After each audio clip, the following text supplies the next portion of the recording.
As we mentioned earlier, the Group 4 sector for us is not particularly significant, just under 10% of our total area in this corner of the country. But what we have seen over the last 2 or 3 years are the introduction of some really quite useful high quality Group 4 varieties, particularly hard endosperm types, many of which have been milling wheat potential varieties as they come through the trialling system, but have not quite made that, but bring with them good agronomics, very good disease ratings, and more importantly, very good grain quality in terms of specific weight. When we're looking for Group 4 varieties in this corner of the world, really we're not trying to compete with further up country and a lot of very, very high yielding Group 4 varieties with perhaps indeterminate quality, but going for that high specific weight and potentially varieties that can go into low grade milling marketplaces. Hence we'll be looking at varieties like Spotlight and Costello,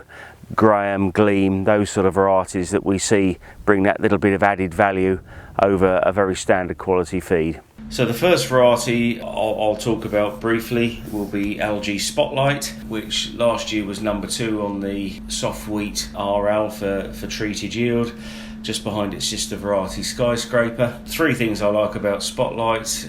One is its background agronomics. It's reasonably early to mature, but it's very short and stiff in the straw. So to that extent, on heavier land sites, very, very good indeed, and a good eye spot score, making it quite a useful option in the second wheat position that it actually performs very well in as well. Second, it's got a very good specific weight at over 78 kilos, and also it is very easy to thrash, a bit like Skyfall, but without having perhaps the concerns around shedding. A good all-round farmer's variety. We've then got RGT Lantern, which those of you that remember the variety Relay, one of its parent lines is Relay, the other being KWS Kielder. Like Relay, very strong tillerer, prostrate in its habit, so perceived as being good for grassweed suppression, particularly when you link it to the fact that it does prefer to be sown late, so it would be a variety you wouldn't want to see in the ground before the 10th of October. Now, with the concerns that we've obviously all now got after last autumn's experiences with planting, one can argue that a variety like Lantern maybe hasn't got the appeal that it did 12 months ago. However, it has got some useful characteristics, and these are the sort of varieties with niche advantages that growers should be looking out for, not necessarily just following the trend of more popular varieties. And then the last one that we'll look at before we go on to some other breeder material is Costello, and for many of the same reasons that I've mentioned over the other two varieties. One is straw strength, second is grain quality, and thirdly is harvest date and harvestability, and Costello ticks boxes on all of those, and also is an extremely useful second wheat variety, and probably most people would expect Costello with its extremely short straw not to really suit that second wheat position, but certainly I think its earlier maturity and its inherently better specific weight helps it to cope well in that situation in the rotation. So following on from Andrew's comments, Lantern, the only comment I would make there is that we didn't have it in our trials last year, but saw it in other people's, and by all accounts the results that came back were very promising.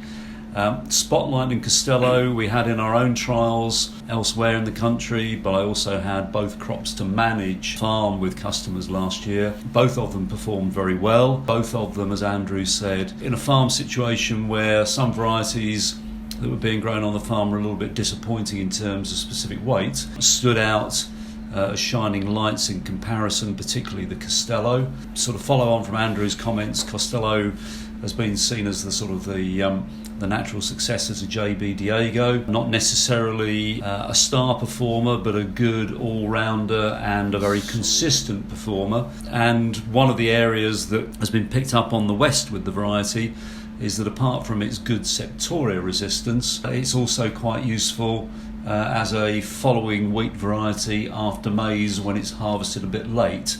So from an agronomic point of view, both of them look like good all-rounders that could feature in the general mix of varieties on farm. So just to wrap up on those Group 4s, we were making the point about relatively little Group 4 grown locally.